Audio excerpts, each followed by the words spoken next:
So let me ask you, you're from Kentucky, obviously, no offense to my Kentucky friends over there. Pretty white, pretty racist, pretty old guard. Yeah. If this was happening in Kentucky, let's say in historic tornado or whatever, let's say Yeah, climate, some tragic disaster let's happens say here. the hurricanes come to this level of hurricanes, two in a row within 2 weeks comes to Kentucky.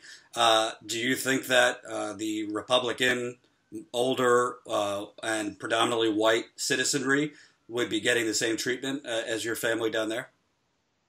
Honestly, uh, yeah, because there's a bunch of people living in poverty in Kentucky. No one cares about Kentucky either.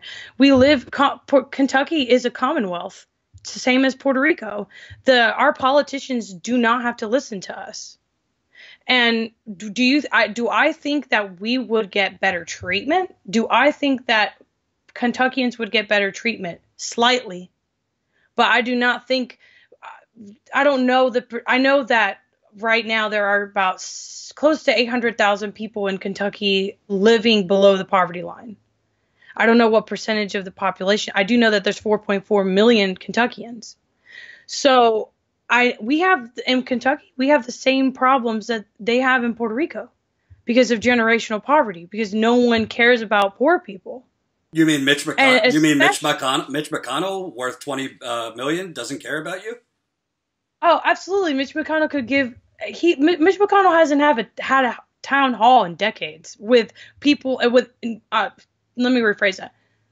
Mitch McConnell hasn't had a town hall in decades since and not in a church. Like he goes to his how do you say, the media that will ask him the softball questions.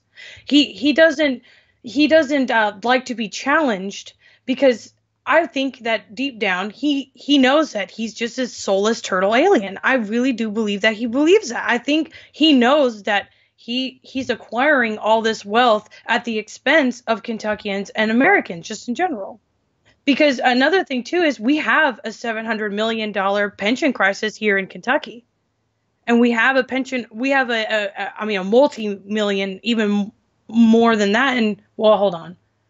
No, it's 700 million in Kentucky, and I think it's like 49. No, it's 49 billion in Puerto Rico. Well, anyway, there's a pension crisis in both Puerto Rico and Kentucky because the United States government, and as a whole, because we're not the only state going through this, does not give a damn about the people who work for them. They're just peasants, and at this point, when you see the treatment of the people in Kentucky and in the worst treatment of Puerto Ricans, at this point, I'm honestly not surprised. If a natural disaster, and technically, honestly, there is a natural disaster in Kentucky. There's coal ash problems in Appalachia. There's a heroin epidemic in Kentucky. More and more people are dying each year in Kentucky from the opioid epidemic. And like I said, no one cares about Kentuckians. No one cares about Puerto Ricans because of generational poverty. No one cares about people who are poor. And that's just the reality.